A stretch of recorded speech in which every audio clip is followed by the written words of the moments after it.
देश में हिंदुत्व और सनातन धर्म कहते हैं, ऐसा कोई कुछ धर्म नहीं है। तो ब्राह्मणवाद का मतलब बहुजनवाद का शोषण। तो आरएसएस में बहुत ज्यादा पैमाने पर आरएसएस और बीजेपी में बहुजन है, ओबीसीज है, ये सारे ब्राह्मणवादी है। ये करके ब्राह्मणों ने ये दिखा दिया, ब्राह्मणवादियों ने ये दिखा दिया कि आज भी उनकी मानसिकता वैसी संकीर्ण और जातिवादी है, मनुवादी है कि जिसके आधार पर वो एक मनुवादी संस्कृति आरएसएस लाना चाहती है। और वो यही है, जो आरएसएस संगठन जो है वो ब्राह्मणवादी है, वो है, इसमें कोई शक ही नहीं है। लेकिन अब उन्होंने ऊपर प्रिटेंड करना भी बंद कर दिया, उन्होंने दिखाना शुरू कर दिया। आरएसएस का सपना क्या है? कोई अखंड भारत को कुछ भी नहीं करना है। उनको वही झाड़ू गले में बांधनी है, बहुजनों के वही अस्पृश्यता लानी है। और ये जो रामदास आठवले जैसे लोग हैं और भी लोग हैं बहुजन समाज के, ओबीसी कुणबी समाज के, जो इनके साथ गए हैं, उनको बहुत जल्द समझ में आएगा कि उन्हीं के खिलाफ उनको इस्तेमाल किया जा रहा है। वो भीड़े कहता है कि महात्मा फुले देशपांडे, ब्राह्मणवाद हर आरएसएस के कार्यकर्ता में कूट कूट के भरा है। जो भी संघ शरण है वो ब्राह्मणवादी है। उसके साथ इसे नेस्तनाबूद किए बिना ये देश को आप स्वर्ण युग नहीं ला सकते। तो ये जो पूरा माहौल है, अब इतना डराया जा रहा है कि नहीं, ये कहा जाता है कि ब्राह्मण समाज जो है या एक समुदाय है, उसमें वो नाराज चल रहे हैं कि अरे आप ब्राह्मणों का अपमान कर रहे हैं या ब्राह्मणों को गलत लाइट में दिखाने की कोशिश कर रहे हैं। अब फिर फुले की अगर बात करेंगे तो किसके खिलाफ लड़े? अन्याय हुआ था तो किसके खिलाफ लड़े? ये तो ऐसी बात हो गई कि भविष्य में अंग्रेज आके कहेंगे अरे आप अपनी आजादी की बात कर रहे हो लेकिन हमें क्यों गलत लाइट में दिखा रहे हो, हमारे बारे में तो सही खबरें बताओ। किस तरह से देखा जाना चाहिए? मुसलमानों की क्या गलती थी? औरंगजेब ने जो किया था वो 318-350 साल पहले का था। तो मुसलमानों को इतनी बुरी तरह से उनको तकलीफ दी गई। और ऐसे भी औरंगजेब ने कुछ सही गलत किया तो मध्ययुग का शासक था वो, सारे शासक ऐसे ही करते थे। यहाँ पर एक ब्राह्मण समाज की जहाँ बात की जाए, ब्राह्मणवाद की जो बात कर रहे हैं, वो वैसा ही है जैसा फुले, महात्मा ज्योतिराव फुले और सावित्रीबाई फुले और फातिमा शेख काम कर रही थी, तब जैसे उनकी मानसिकता थी आज भी वही है। और आज सत्ता में होने की वजह से उसमें दंभ और पाखंड भी कूट कूट के भरा है और उनमें अहंकार आ गया है। ये दिखाई देता है इसी बात से कि वो फुले फिल्म को विरोध कर रहे हैं। फुले फिल्म को विरोध नहीं करते तो शायद हम भूल जाते। अब ये बात सच में सामने आ गई कि ब्राह्मणवाद है। हमने पहले ही एपिसोड में जब हमने किया था तो मैंने बार बार एक बात कही थी, इस देश में हिंदुत्व और सनातन धर्म कहते हैं, ऐसा कोई कुछ धर्म नहीं है। इस देश में कौन से धर्म है? इस देश में ओरिजिनल यहाँ तैयार हुए जो धर्म है वो है, एक है जैन, एक है सिखिज्म, सिख धर्म, एक है बौद्ध धर्म। सनातन धर्म है वो बौद्ध धर्म है, और चौथा जो है वो ब्राह्मण धर्म है, जिसे हिंदुत्व कहते हैं। बाकी सारी जातियां हैं जिनका शोषण करना है ब्राह्मणों को।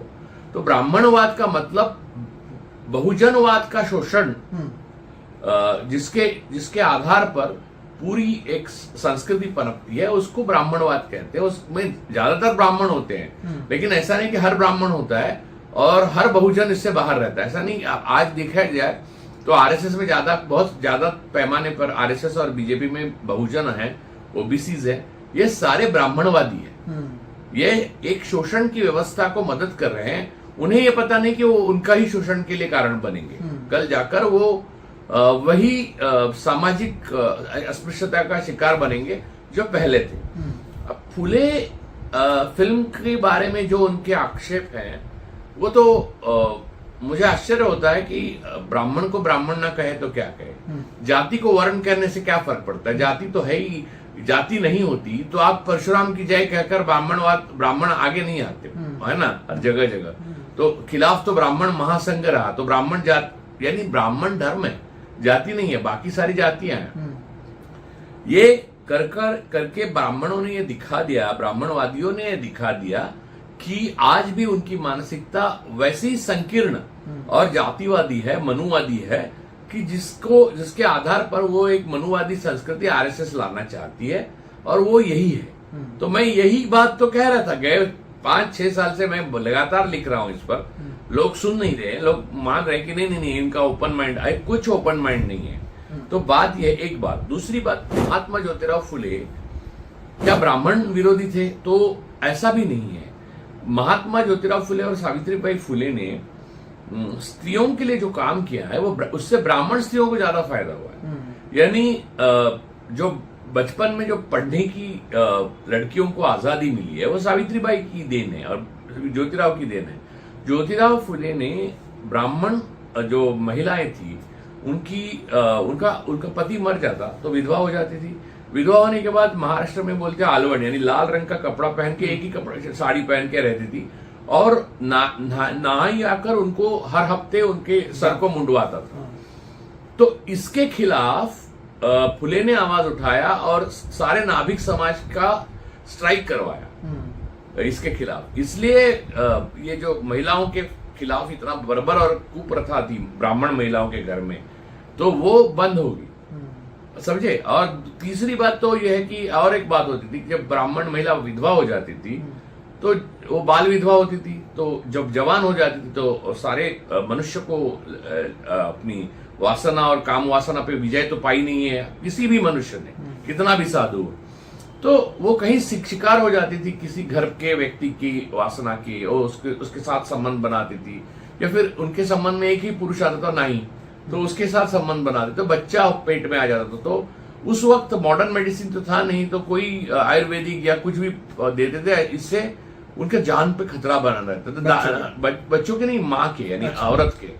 तो फुले पहले व्यक्ति हैं जिन्होंने पूना में एक झूले में गद्दा रखा और वहां लिखा कि जब भी कोई ब्राह्मण या कोई महिला को ऐसा गर्भ रहे तो डरना नहीं, उसको उस संतान को हमें दे दे, ताकि आपको उसकी कोई रिस्पॉन्सिबिलिटी नहीं, आपकी एनोनिमिटी कायम रहेगी, यानी आप उससे मुक्त रहेगी उस जिम्मेदारी से।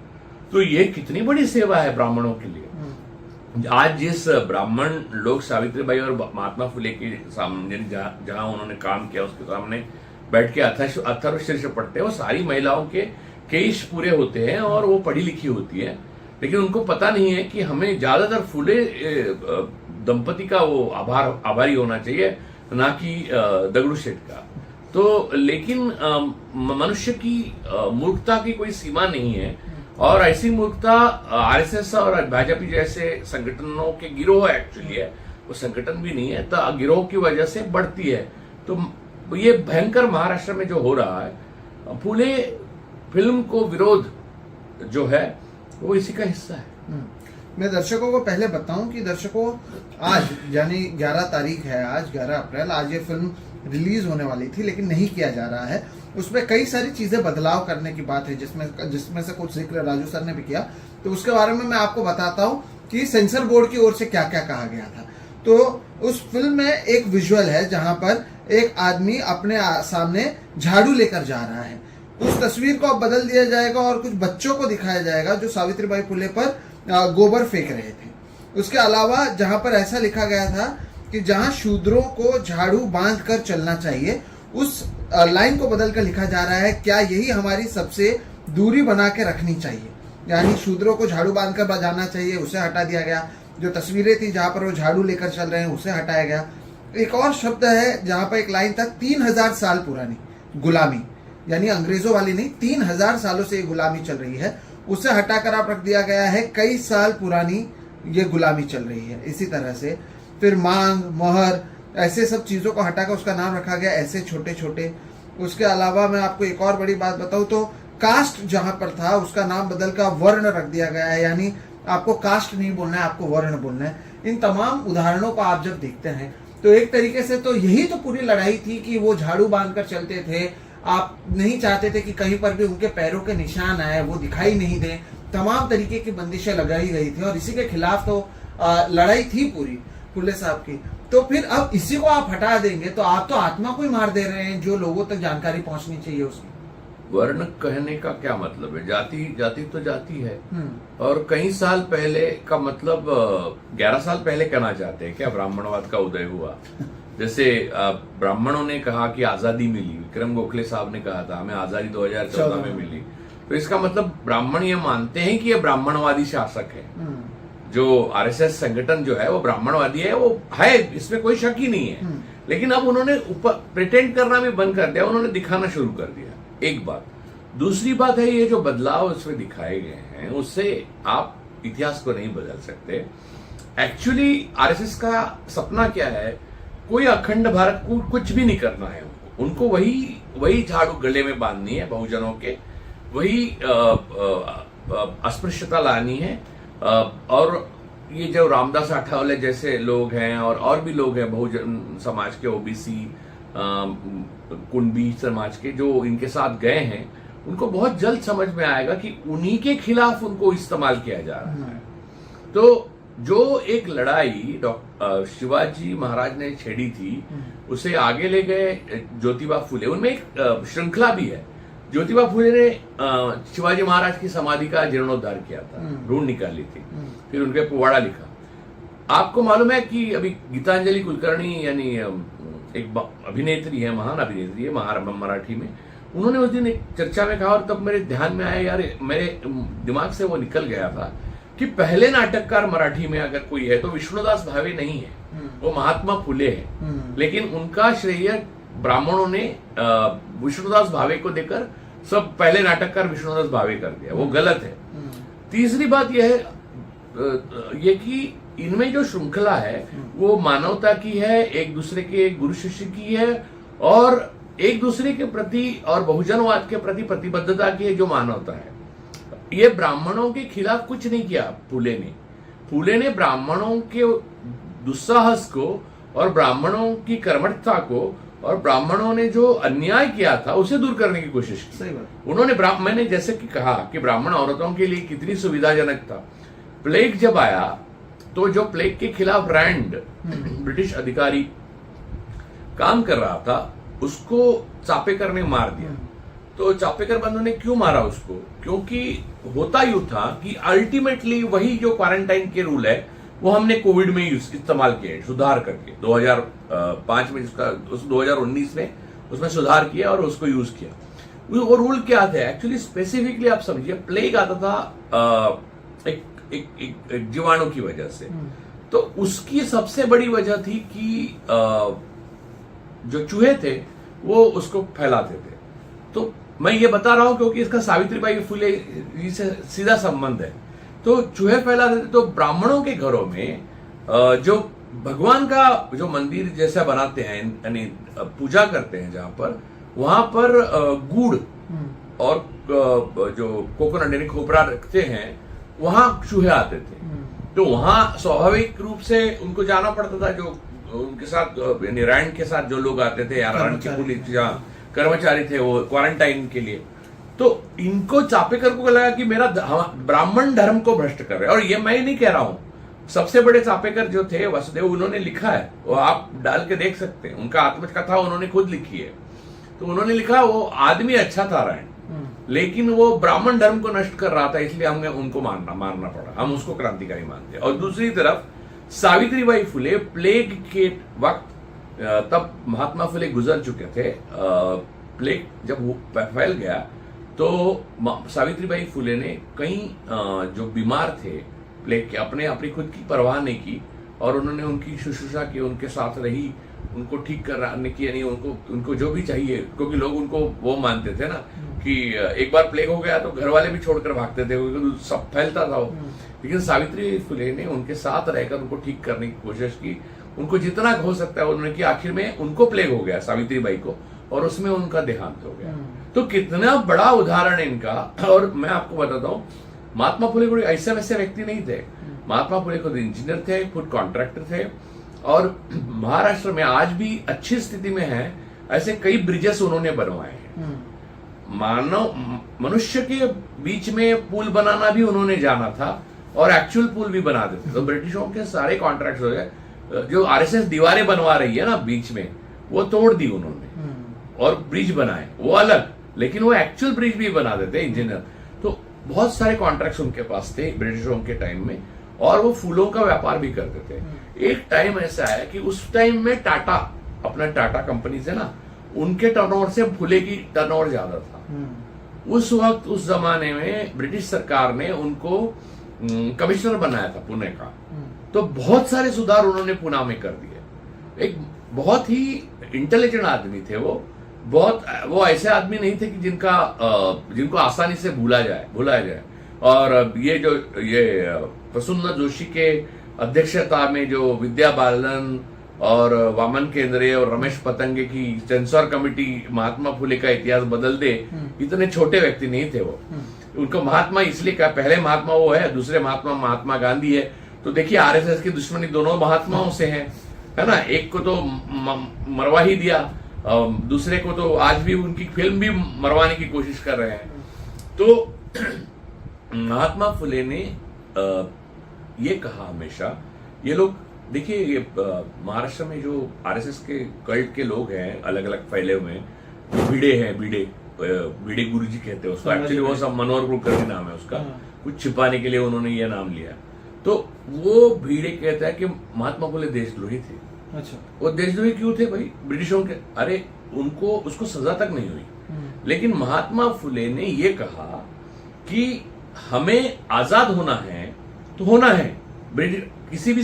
किसी भी गुलामी को वो समर्थन नहीं किया, लेकिन उन्होंने कहा जो 3000 साल से हम आजाद नहीं हुए हैं ब्राह्मणवाद से, उसको पहले आजाद करना चाहिए ना। इसलिए 100 साल पहले क्या 100 साल पहले की गुलामी ब्रिटिशों की है, वो पहले उससे आजाद होंगे या ये 3000 साल पहले वाली आजाद होंगे?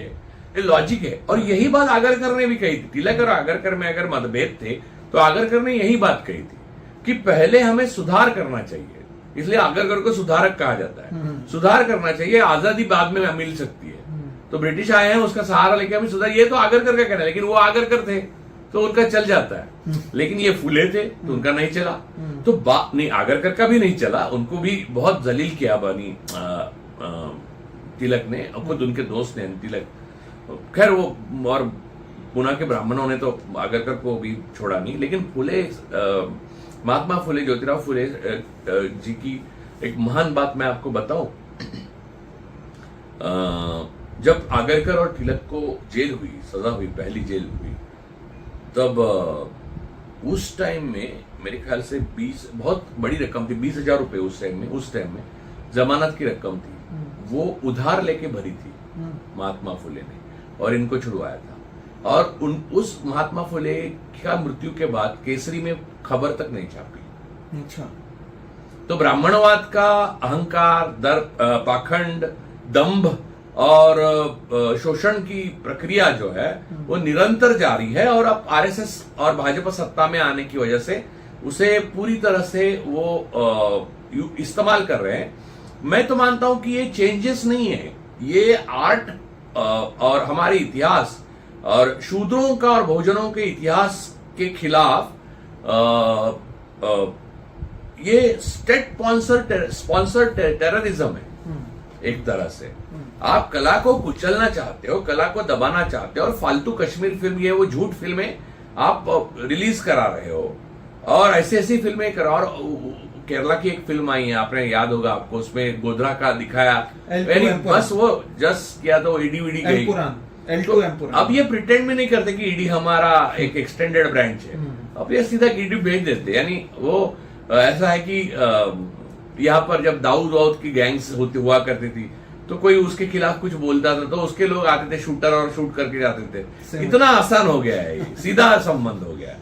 तो बात यह है कि ये जो लॉ एंड ऑर्डर चरमरा गई है वो ब्राह्मणवाद के उदय की वजह से है। और मैंने बहुत पहले एक एपिसोड किया था सोहित, मैं तुमको बताता हूँ, एक मराठी में एपिसोड किया था, उसमें मैंने तब कहा था, यानी 5-6 साल पहले, वो उद्धव ठाकरे पे एपिसोड था, प्रथमेश के साथ, अपना प्रथमेश के साथ किया था। उसमें मैंने कहा था कि ये लड़ाई बेसिकली ब्राह्मणवाद और बहुजनवाद के बीच की है, और जब जब ब्राह्मणवाद इस देश में आया है तब तब हमारे देश में तानाशाही आई है और हम गरीब हुए हैं, और जब जब बहुजनवाद जीता है तब तब हम अमीर हुए हैं और हमारे लोकतंत्र हमें मिला है। और आप निकाल के देखिए 3000 वर्षों का इतिहास है, बौद्धों को जिस तरह से मारा, जैनों को मारा, ब्राह्मणों ने किसी को नहीं छोड़ा। आप सोच नहीं सकते, परशुराम जो है ना, परशुराम, ये लोग कह रहे हैं जय परशुराम, असल में जैन इतिहास में परशुराम को ऐसा योद्धा बताया जिसने ब्राह्मणों को 20 बार मारा, लेकिन जैनों का संहार करके जैन बाद में बनिया बन गए। एक्चुअली परशुराम जैन है। अच्छा। हाँ, और वो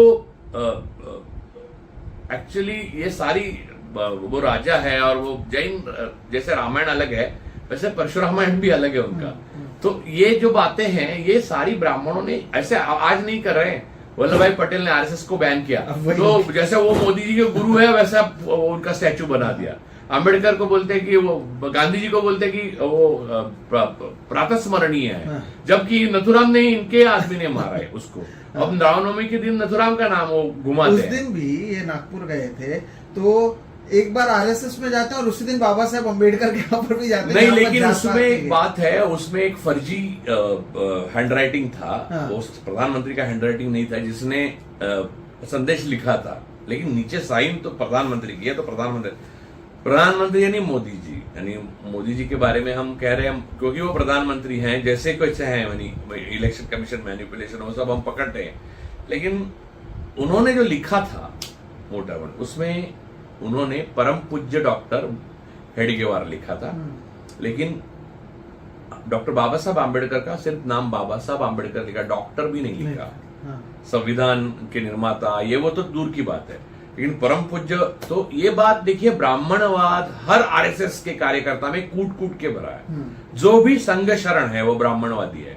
उसके साथ इसे नेस्तनाबूद किए बिना ये देश को आप स्वर्ण युग नहीं ला सकते। लिख के रखिए बात। अब यहाँ पर सर दो आयरनी है जिस पर हमें चर्चा करनी चाहिए। एक तो ये ब्राह्मणवाद के खिलाफ जो बात कर रहे हैं, और लोग कमेंट पे भी लिखेंगे कि एक तरफ पड़वेकर जी बैठे हैं, एक तरफ मिश्रा बैठे हैं, हमारे सरनेम से हम भी ब्राह्मण हैं और हम ब्राह्मणवाद पर बात कर रहे हैं। नंबर एक।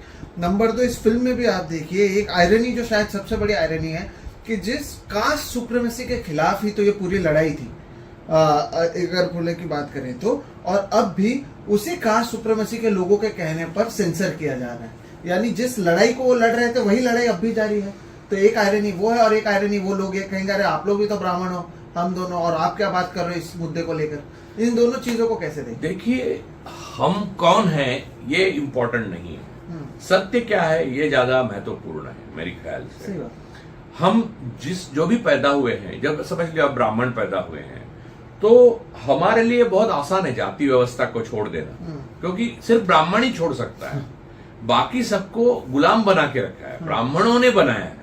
तो राजा अगर कहे कल मैं फर्श पर सोऊंगा तो कोई बड़ी बात नहीं है, वो अपने सारे बंदों को अपने गद्दी पे सोने दे तो मानूं मैं। तो बात यह है कि ब्राह्मण को अपने अब कोई हमारी तरफ डाउटफुल रहे या किसी को संशय से हमारी तरफ देखे ब्राह्मण है, तो वी डिजर्व इट। हम डिजर्व करते हैं, वीडियो से डिजर्व करते हैं कि हमें किसी भी तरह से आशंका से देखना चाहिए।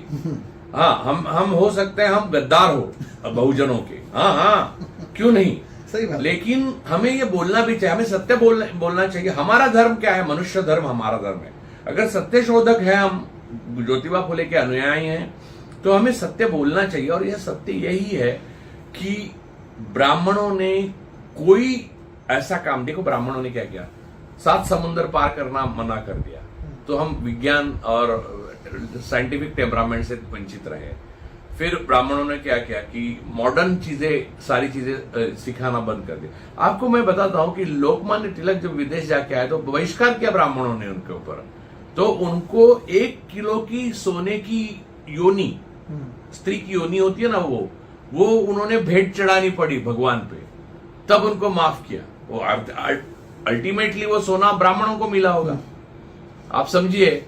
सोने का गहना हुआ योनि हो मिलता है ब्राह्मणों को। अब ब्राह्मण योनि में पैदा हुए हैं तो बस आप सभी बातों से बच गए।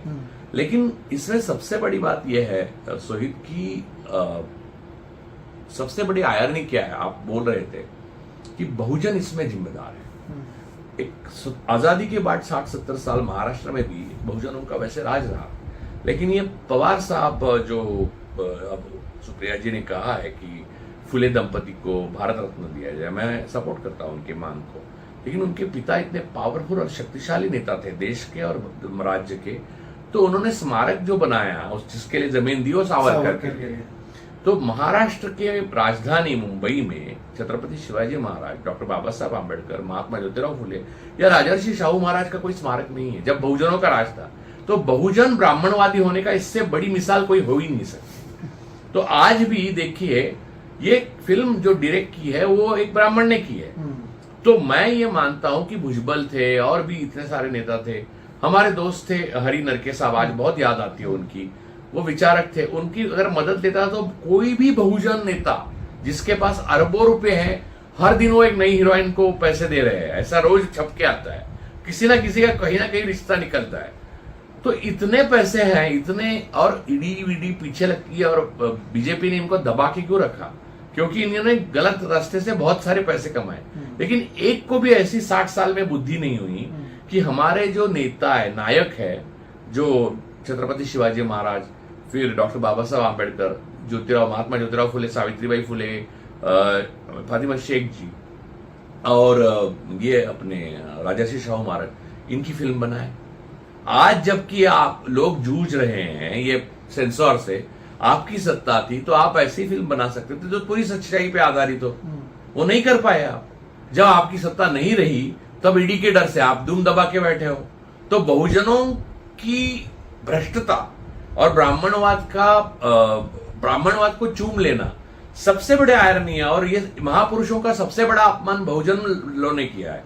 ये भिड़े गुरु जी के पीछे नाचने वाले जो बहुजन लड़के हैं, जो मराठा हैं, फिर ओबीसी है, ये लड़के जिनके हैं उनको जिम्मेदार ठहराना चाहिए। ब्राह्मणवाद शासक बन गया, क्योंकि बुद्ध से लेके आज तक इतना संघर्ष लोग करते, बार बार बहुजनवाद और लोकतंत्र लाते हैं इस देश में, फिर उस पर ऊपर ब्राह्मणवाद सवार हो जाता है। इसके क्योंकि बहुजनों को अपनी ताकत, अपने नायकों में जिन है, उनकी कोई फिक्र ही नहीं है।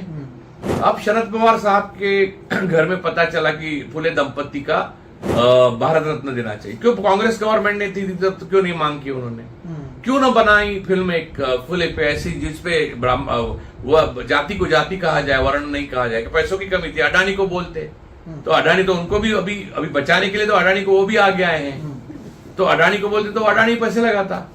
तो देखिए ये जो सारी चीजें हैं, ये भी बड़ी आप समझिए कि बहुजनों की गलती है, और जो गलती है सत्य है वो सत्य है, और हमें इसको समझना चाहिए, इससे सीखना चाहिए।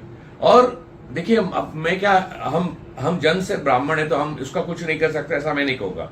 हम जन्म से ब्राह्मण है तो हमको इसके लिए पाप लगता है तो लगता है, जो गलत है वो गलत है।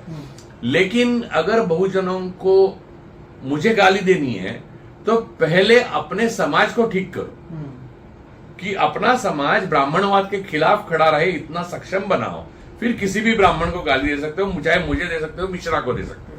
लेकिन यही तो पूरी लड़ाई थी उस समय, जिन दर्शकों को जो शायद महाराष्ट्र से ना हो, ज्योतिबा फुले की कोशिश तो यही थी कि ये जो पूरा कास्ट सिस्टम है इसे अंत किया जाए, और जो बाकी लोग हैं उन्हें यूनाइट किया जाए। और फिर सत्यशोधक समाज बनाया, वीडियोस को फिर से शादी करने की बात हो, महिलाओं वो तो ब्राह्मण और नॉन ब्राह्मण ऐसा कुछ नहीं किया उन्होंने, भेद नहीं किया। महिलाएं जो पढ़ाई, शिक्षा भी वो आज ज्यादा से ज्यादा शिक्षित महिलाएं जो है, ब्राह्मण उच्च वर्ण की ज्यादा शिक्षित है, उसकी वो देन है सावित्रीबाई की, फुले की।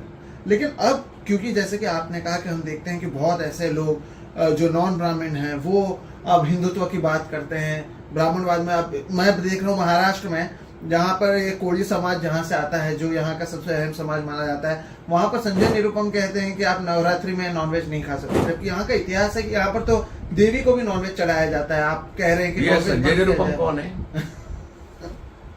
इत्यादि आदि इत्यादि में आते हैं ऐसे। लेकिन मैं बोल रहा हूँ ये जो था सर, जो हमारी कोशिश जो बताने के लोगों को कि हिंदुत्व के नाम पे जो ब्राह्मणिज्म को फैलाने की कोशिश की जा रही है कि नॉनवेज खाना गलत है, ये नहीं होना चाहिए, वो नहीं होना चाहिए, इसको सपोर्ट करने वाले सब तो ब्राह्मण नहीं है, बाकी भी तो अलग अलग समुदाय के लोग हैं और इनकी संख्या बढ़ती जा रही है। देखिए ब्राह्मण भी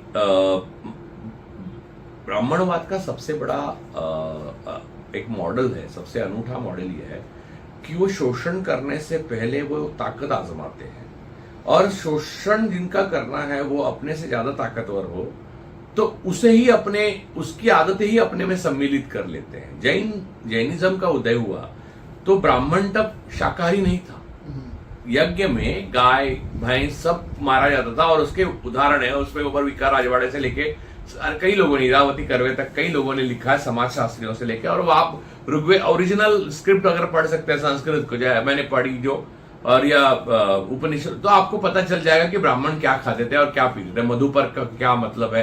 रामायण भी आप पुराण भी पढ़े तो भी आपको पता चल जाएगा। खैर, बात यह है कि ये सारी चीजें जैन धर्म में नहीं थी। जैन धर्म शाकाहार पे बेस्ड था, तो फैलने लगा, तो ब्राह्मण इनसिक्योर हो गए और उसमें से कुछ एक तबका शाकाहारी बना। वरना शाकाहार तो दुनिया में कहीं नहीं है और हिंदुस्तान में भी नहीं है, 78% मांसाहारी है। तो बात यह है कि ये जो शाकाहारी की ये बड़बोलापन करके घूमते हैं ना, नवरात्रि में ये बंद करो, वो बेसिकली ब्राह्मण धर्म नहीं है। ब्राह्मण धर्म में कहीं भी शाकाहार का पुरस्कार नहीं किया है। शाकाहार जैनिज्म से आता है और इन लोगों ने उधार लिया। जैसे पटेल को लेते हैं, कभी बोस को लेते हैं, कभी भगत सिंह को भी इधर उधर कर लेते हैं, कुछ भी करते हैं। इनको शर्म नहीं है, अपने कोई महापुरुष नहीं है। हम हमारे सारे पहले पूर्वज खूनी हैं, या तो गुलाम ब्रिटिशों के गुलाम थे, या फिर जो भी राजा थे उनके गुलाम थे। ये सारी बातों से शर्म नहीं इनको, वो सीधा चुरा लेते हैं आपके महापुरुष। इनके पास नायक नहीं है तो आपके नायक चुरा लेंगे। तो जैनिज्म में जो अच्छा है वो उन्होंने चुरा लिया। तो अच्छा क्या है और बुरा क्या है इसकी भी इनको समझ नहीं है। तो शाकाहार कोई अच्छी या बुरी चीज नहीं थी, उनका अपना कैरेक्टरिस्टिक्स था जैनिज्म का, तो इन्होंने उसको उठा लिया। बाकी ब्राह्मण धर्म में कोई शाकाहारी नहीं है। ब्राह्मण अपना कश्मीर के ब्राह्मण है, बंगाल के ब्राह्मण है, कोंकण में कई ब्राह्मण है। ब्राह्मण मांस आज भी खाते हैं। और ये देवी को तो कायस्थों में, यानी कायस्थ यानी ठाकरे कायस्थ है, स्वामी विवेकानंद कायस्थ थे, इसलिए स्वामी विवेकानंद मांस खाते थे। साई बाबा मांस खाते थे। अब कायस्थों में सबसे बड़े अष्टमी को ये दिखाते हैं, देवी को मांस का नैवेद्य दिखाते हैं, और बंगाल में भी दिखाते हैं। इसलिए विवेकानंद और उनके गुरु भी खाते थे ना मांस। तो उनके खत है यार, ये कहाँ छुपा है। और आपको मालूम है वो विवेकानंद की जो स्वामी विवेकानंद और रामकृष्ण मठ जो है ना उनका, उसमें आरएसएस की हिंदुत्व का कोई वो नहीं है, रिस्पेक्ट नहीं है। वो लोग क्राइस्ट का भी जन्मदिन मनाते हैं, वो लोग सब कुछ सब धर्म के वो मनाते हैं, क्योंकि विवेकानंद मनाते थे। तो बात यह है कि मांसाहार शाकाहार का ब्राह्मण धर्म से कोई लेना देना नहीं। ब्राह्मण धर्म को ये लोग सारा आता ब्राह्मण धर्म कहे तो फिर बहुजन क्यों एक्सेप्ट करेंगे, इसलिए इन्होंने हिंदुत्व नाम रखा। फिर उस पर बात निकली कि हिंदू शब्द पर्शियन है, हिंदवी, तो फिर उन्होंने सनातन रखा। सनातन धर्म एक्चुअली हिंदुस्तान में सनातन धर्म कोई है तो बौद्ध धर्म है, जिसको इन्होंने दबा के रखा है। ये मंदिरों को आप खोदेंगे तो नीचे स्तूप मिलेंगे, और कई बार जैनों के भी मंदिर मिलेंगे आपको। तो ये, और कई आप भगवान जो बड़े बड़े जो आपके मन्नत मांगने के लिए बड़े बड़े स्टार जाते हैं ना साउथ वगैरह में, वो भगवान अगर अच्छे खासे पहुंच के आपने ठीक करके देखे ना तो बुद्ध की मूर्तियां हैं। तो बात यह है कि ब्राह्मणों का अपना कोई नायक नहीं ना इतिहास, ये लोग चोरी करके बड़े हुए। तो ऐसे धर्म में पैदा होने का गर्व मुझे कैसे हो सकता है। मुझे इस बात से शर्म है, और मुझे इससे अपराध बोध तो नहीं है, क्योंकि अपराध बोध मैंने कुछ गलत नहीं किया। लेकिन अपराध बोध मेरे पूर्वजों को अगर नहीं हो और उन्होंने शोषण किया है, इसके लिए मुझे गाली देते हैं तो मैं एक्सेप्ट करता हूं, क्योंकि मुझे देनी चाहिए गाली, पूरा हक है। लेकिन यही तो फिल्म के जब हम बात कर रहे हैं, एक तो मेन स्ट्रीम में आप इसे बदल रहे हैं पूरी तरीके से, आप इसका जो पूरा अर्थ है उसे निकालने की कोशिश कर रहे हैं। और फिर तो अब एक नया डिबेट मैं देख रहा था सोशल मीडिया पर शुरू हुआ है, अरे सब ब्राह्मण थोड़ी वैसे थे, फुले की भी मदद ब्राह्मणों ने की है, इस तरह से बताने की कोशिश की जा रही है। तो कैसे देखा जाए? देखिए, वैसे तो मिश्रा और परोड़ेकर भी बहुजनवाद के समर्थन में आए हैं, और कई बहुजन सरकार में बैठे हुए हैं, तो वो नहीं बात। लेकिन जब पुणे के लोग कहते हैं कि फुले को मदद की भिड़े ने, तो ये नहीं कहते कि तिलकवाड़ा जो हम कहते हैं वो तिलक को गायकवाड़ ने दिया था, असल नाम उसका गायकवाड़ वाड़ा है। तो ये नहीं कहेंगे वो, क्योंकि कैटेगरिकल ट्रूथ, यानी वो सत्य वही ब्राह्मण धर्म का सबसे बड़ा पाखंड ये है कि सत्य उन्हें कन्वीनियंट जो है वही चाहिए। उनको अपना नेता मूर्ख है ये नहीं एक्सेप्टेबल, वो दूसरों की मूर्खता ढूंढेंगे, नहीं होगी तो भी। तो ये जो पाखंड है, ये जो दम्भ है, ये जो अहंकार है, इसको नेस्तनाबूद हिंदुस्तान में जब तक नहीं किया जाता, या आरएसएस को पूरा नेस्तनाबूद नहीं किया जाता, तब तक भारत का स्वर्णिम युग आना मुमकिन नहीं। जो हमने 60-70 साल आजादी के बाद देखे, वो ये मत समझे कि आरएसएस जमीन पे थी कि नहीं। आरएसएस मन में होती है, वो कांग्रेस में आदि को आरएसएस ही थी और बाहर भी थी। अब तो वो खुल के बाहर सामने है, अब तो प्रिटेंड भी नहीं करते वो लोकतंत्र। तो ये सारी चीजें जो है ना, उसको उसी वक्त कुचला जाना जरूरी था, जो पटेल का कहना था। लेकिन नेहरू उनसे अलग विचारों के थे। उन्होंने कहा लोकतंत्र में ऐसा किसी को करना अच्छा नहीं है। तो वो अभी तक हम भोग रहे हैं और आगे जाकर पता नहीं कितना साल भोगना पड़ेगा। लेकिन फिर सर ये डर कब और कला का कोई इनके देखिए, ब्राह्मणवाद को अपनी कोई कला ही नहीं है। ब्राह्मण नहीं बोल रहा हूं मैं, ब्राह्मणवाद की अपनी कोई कला नहीं है, अपनी कोई संस्कृति नहीं है। देखिए आरएसएस रिप्रेजेंट करता है ब्राह्मणवाद को।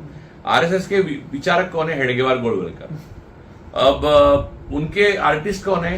ये अपना विवेक अग्निहोत्री। तो आप समझ लीजिए कि इतनी दरिद्रता, यानी वचने किम दरिद्रता, ऐसे संस्कृत में कहते हैं, इनके वचनों में भी दरिद्रता है। तो आप क्या कहें। मैंने एक मराठी इंटरव्यू दिया है, शायद आज ही आएगा, उसमें मैंने कहा, वो मैं फिर कहता हूं कि लाल कृष्ण अडवाणी को पूछा आपका सबसे पसंदीदा फिल्मी गीत कौन सा है? तो उन्होंने कहा ज्योति कलश छलके। तो मोदी जी को पूछा कि आपका पसंदीदा गीत कौन सा? तो वो बोलते हैं ज्योति कलश छलके। अब आगे आने वाले उनको कोई भी प्रधानमंत्री को पूछे, क्योंकि फिल्मों के बारे में, आर्ट के बारे में, कला के बारे में, सुंदरता के बारे में, देखिए जालियनवाला बाग का स्मारक कैसे धब्बा बना दिया, वहां गांधी जी का आश्रम का कैसे बैंड बजा दिया, ये नई संसद वो सोमालिया के अबेंडेंट संसद के ऊपर कैसे बना दी। तो ये लोगों को बेसिकली आर्ट, कल्चर, महानता, शालीनता, सभ्यता, संस्कृति, इतिहास, परंपरा, मानवता और प्राणी और मनुष्य के प्रति संवेदना, ये सारी बातों से ये बहुत दूर है। ये सिर्फ शोषक और शोषक है। ये ब्राह्मण बनियावाद के पालक, चालक और मालक है। लेकिन फिर यहाँ पर मेरा जो एक सवाल था वो यही है, ये 80 बनाम 20 का मामला समझ लें आप, क्योंकि इतनी अगर जनसंख्या की बात करें ब्राह्मणों की तो इतनी है नहीं, और 80%, 78-80% लोग ये हैं जो उस विचार से आने चाहिए जिस विचार से फुले जी आते हैं। लेकिन आप देखेंगे कि इतना डर अब भी इस देश में है कि आप एक जात के खिलाफ स्पेसिफिकली आप कुछ नहीं कह सकते, आप उनके खिलाफ नहीं कर सकते। हीरो जो होगा वो उसी जात का होगा, विलन जो होगा तो मुसलमान खैर होता है, और ये डर कब तक बरकरार रहेगा? नहीं, उदाहरण के तौर पर सावरकर का इतना बड़ा झूठ पछता क्यों है? अगर सावरकर का नाम गावड़े होता तो क्या सावरकर को इतना पूजा जाता? सही बात। क्योंकि वो जो भी उनका इतिहास बनाया गया है वो सारा झूठ पे बेस है। अब वो ट्रायल में पता चलेगा राहुल गांधी का ट्रायल। तो मुद्दा ये है कि वो सावरकर है, इसलिए बस उसको सहो।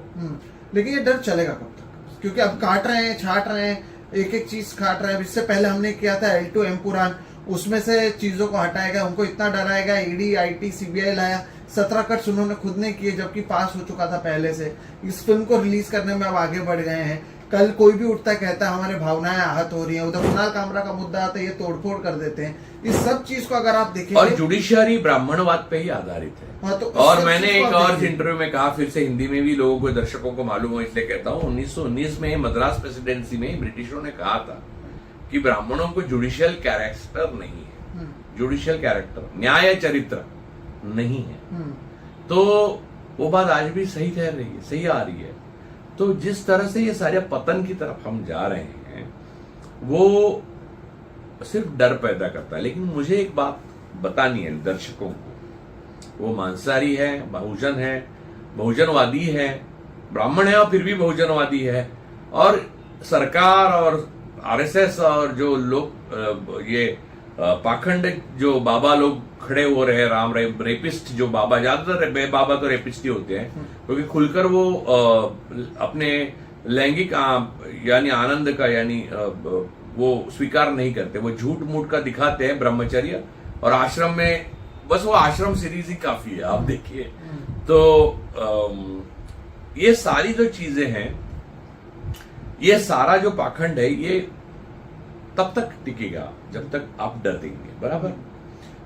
लेकिन मैं लोगों से ये कहना चाहता हूं कि बहुजनों को, स्पेशली मुझे ये कहना है, बहुजनवादियों को भी ये कहना है कि जो डरे नहीं उनको ये मारेंगे, बराबर, लेकिन जो डरे वो भी मरेंगे। आपको शमशान में सिर्फ वो मुर्दे जलते हुए नहीं दिखेंगे जो मोदी से डरे हुए थे। जो मोदी से डरे नहीं थे कोविड के टाइम में, वो भी मरे हुए थे। जिन्होंने वो बजाया था वो भी मरे, और जिन्होंने बजाया नहीं वो भी मरे। तो आपके अपने कुछ उसूल होने चाहिए कि नहीं होने चाहिए? मुझे खुशी है कि मैंने वो बजाया नहीं, दिया जलाया नहीं, कुछ नहीं किया, लेकिन जिन्होंने किया उनको जिंदगी भर शर्म आनी चाहिए। और इसका अंत कैसे होगा? यानी अब जैसे इस मूवी की बात करें, हमने उस मूवी से शुरुआत की, इस पूरे चर्चा की, तो जो इसका एसेंस था वो निकालने की कोशिश की जा रही है, और भी जगहों से जो एसेंस है वो निकालने की कोशिश की जा रही है। अब आपके इतिहास में था कि आप एक पूरे जाति के लोगों को आगे झाड़ू बनाकर लेके जाते थे, आप देखते थे कि उनकी साए भी आपके ऊपर नहीं पड़नी चाहिए, उनके अरे आज भी है, चाहिए। आज भी है। आज यूपी में आप दलित हो और आपकी बारात घोड़े पे निकले, करके दिखाए कोई मुझे। पुलिस की ठाकुरों की अगर बस्ती हो, वहां से एक दलित युवक अगर घोड़े पे बैठ के अपनी बारात ले जाए तो मैं मानूं कि ब्राह्मणवाद खत्म हो गया है। तो फिर इसका अंत कैसे हो? क्योंकि ये तो और बढ़ता हुआ नजर आ रहा है। फिर हम उसी तरफ जा रहे हैं जहां पर पहले दलितों पे जो अत्याचार होते हैं, मैं आपको फिर एक बार बताता हूं, महाराष्ट्र में कुछ अलग नहीं है। महाराष्ट्र में परभणी में पुलिस ने अपनी कोठड़ी में लॉ के स्टूडेंट सोमनाथ सूर्यवंशी की हत्या की, ये वो रिपोर्ट आया है। और मुख्यमंत्री और गृह मंत्री महाराष्ट्र उन्होंने अपने विधान सभा में कहा और हाउस में कहा कि उसे हार्ट अटैक आया था, झूठ बोला। ये क्या आप समझते हैं कि ये ब्राह्मणवाद का अहंकार नहीं है? क्या यह दलित शोषित और बहुजन के खिलाफ साजिश नहीं है? उसका कोई आज कोई बात भी नहीं करता सोमनाथ सूर्यवंशी के मृत्यु की। वही तो सवाल है कि दलित, अरे वो एक इंसान था, किसी का बेटा था, किसी का भाई था, किसी का पढ़ा लिखा था, उसका भाई भी पढ़ा लिखा है, उसकी माँ बहुत, आप उनसे बात करिए तो आपको पता चलता है। लेकिन आपको मैं एक बात बताता हूं कि बिना लड़े कोई आजादी नहीं देता। ये महात्मा ज्योतिराव फुले जी के जन्म शताब्दी जन्म साल 197 ईयर है शायद हो गया आज। तो उस दिन हमको ये समझना चाहिए कि इन्होंने इनको भी मारने के लिए लोग आए थे, गार्दी आए थे, इन्हीं के पैर पकड़े और उन्होंने वो इनके शिष्य बने। तो लेकिन मैं आपको बताता हूं कि महात्मा फुले जानते थे, मार्टिन लूथर किंग जानते थे, नेल्सन मंडेला जानते थे, महात्मा गांधी जानते थे, कि डॉक्टर बाबा साहब अम्बेडकर जानते थे कि लड़े बिना आपको आजादी देता। आजादी कोई खैरात में नहीं देता, आजादी आपको छीन के लेनी पड़ती है।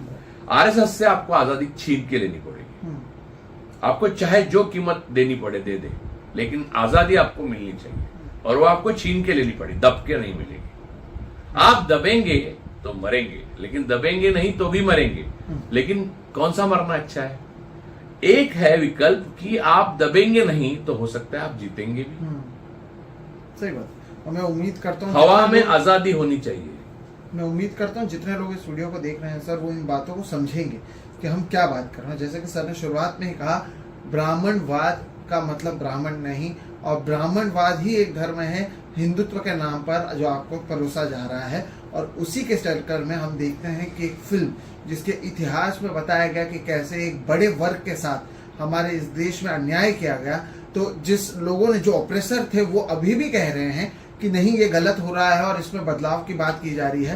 हालांकि वैसे बदलाव हम कश्मीर फाइल्स में नहीं देखते हैं, उस तरह के बदलाव हम सावरकर फिल्म में नहीं देखते हैं, उस तरह के बदलाव हम वैक्सीन वॉर में नहीं देखते हैं, केरला स्टोरी में नहीं देखते हैं, लेकिन ऐसी स्टोरी छावा में नहीं देखते, छावा में नहीं देखते हैं। क्योंकि छावा में, मैं आपको एक बात बताता हूँ, छावा फिल्म में जो विभत्सता है, आखिरी 45 मिनट हमारे राजा को जिस तरह से मरते हुए दिखाया है, और इसका कोई ऑथेंटिक बहुत बड़ा सबूत नहीं है। इस तरह उनकी मृत्यु की सबूत है, लेकिन 40 दिन बाद उनकी मृत्यु हुई। कुछ लोग कहते हैं फांसी हुई, कुछ लोग कहते हैं और भी टॉर्चर किया गया उनको, कई चीजें हैं, लेकिन ऐसी कोई ऑथेंटिक बात नहीं। इसने इस तरह से कलरफुल उसको बनाया कि वो एक तरह का सैडिस्ट एंजॉयमेंट था, sadist luxury of RSS cult.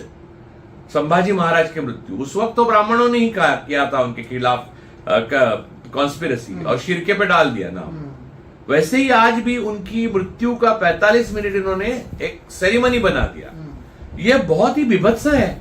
Amol Kolhe ने भी एक सीरीज बनाई थी, डॉक्टर अमोल कोल्हे जो सांसद है, उन्होंने भी एक सीरीज बनाई थी संभाजी महाराज पे, लेकिन उन्होंने ये चीजें दिखाई नहीं। क्यों? उन्होंने कहा कि हमारे राजा थे संभाजी महाराज, दूसरा उसका कोई सबूत नहीं, और तीसरी बात यह है कि उनकी मृत्यु को दिखाने का आनंद मैं नहीं ले सकता।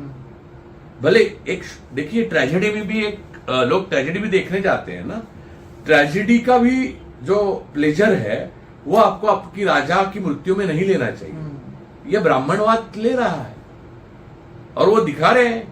मैं अगर सेंसर होता तो मैं कहता ये 45 मिनट का सबूत लाइए पहले, अगर ऐतिहासिक रूप से सबूत है आपके पास तो दिखा दीजिए, फिर आपको मैं रोकूंगा नहीं, क्योंकि आपको आप उसको एक्सप्रेशन को आपकी आजादी है। लेकिन नहीं होगा सबूत तो आप ये संभाजी महाराज का दिखाकर वो मत दिखाइए। तो ये जो आइडिया ऑफ सैडिस्ट प्लेजर है ना, वो ब्राह्मणिज्म है। वो आपके दर्द, दुख, आपकी गरीबी, आपकी बेबसी, आपकी लाचारी, आपका दमन एंजॉय करते हैं। आप उनके ट्रोल भी देखिए, उनकी जहरीली भाषा देखिए, सब कुछ देखिए। और आपको मालूम है मेरा ही एपिसोड सारस्वत बैंक को कहकर उन्होंने ट्रोल ने बंद किया, उसका भी सिर्फ प्रोमो आया था, फिल्म का भी सिर्फ प्रोमो आया तो उन्होंने शुरू किया, उन्होंने अंदर देखा ही नहीं क्या है। मेरा 1.25 घंटे का था। तो ये इनका चरित्र है और इससे लड़ना हमारा धर्म है, हर मनुष्य का धर्म है। अगर आप जानवर बन गए हो तो भी आपका लड़ना धर्म है, लेकिन आप अगर जीवित ही नहीं हो तो ही आप नहीं लड़ेंगे। जैसे फिल्म इंडस्ट्री में या म्यूजिक इंडस्ट्री में या कई जगह पर लोग ऐसे हैं कि जो आरएसएस के, जैसे प्रसून जोशी, मैं उनको कभी नहीं मानता, ये भाट है। यानी ये ऐसे लोग तो राजा के दरबार में हुआ करते थे, जिनको उस वक्त कवि कहा जाता था, बाद में नहीं। मैं उम्मीद करता हूं कि आप जिस तरफ भी इशारा कर रहे हैं दर्शकों, आप समझ रहे हैं और ये मुद्दा कितना गंभीर है इसे भी आप समझ रहे हैं। क्योंकि एक तरीके से आप क्या पढ़ेंगे, आप क्या खाएंगे, आप कैसे रहेंगे और आप क्या देखेंगे और कैसे देखेंगे, आप क्या इतिहास आपको पढ़ाया क्या जाएगा, उन सभी चीज़ों को चंद लोगों ने कंट्रोल कर लिया है। उन्हीं के आधार पर आप इसे देख रहे हैं। वो जब कहते हैं तब आप ताली बजाते हैं, वो जब कहते हैं तब आप थाली बजाते हैं, और इसी तरह से आपको एक ज़ॉम्बी बनाने की कोशिश की जा रही है। इस वीडियो के जरिए हमारी कोशिश यही थी कि जो सच्चाई है उसे सामने लाने की, और कैसे कुछ लोग, उनके विचार इस पूरे देश पर कितने हावी हो रहे हैं, इसे बताने की कोशिश हमने की है। और मुझे लगता है कि जितना भी बड़ा ये वीडियो है, इसमें जितनी बातें सामने आई हैं ये पूरी तर्क के साथ आई हैं, और ये ऐसी चीज़ है जो मुझे लगता है राजू सर टाइमलेस है, जो बार बार लोगों को देखना चाहिए। और मैं आपसे भी अपील करूंगा कि ज़्यादा से ज़्यादा लोगों को दिखाइए।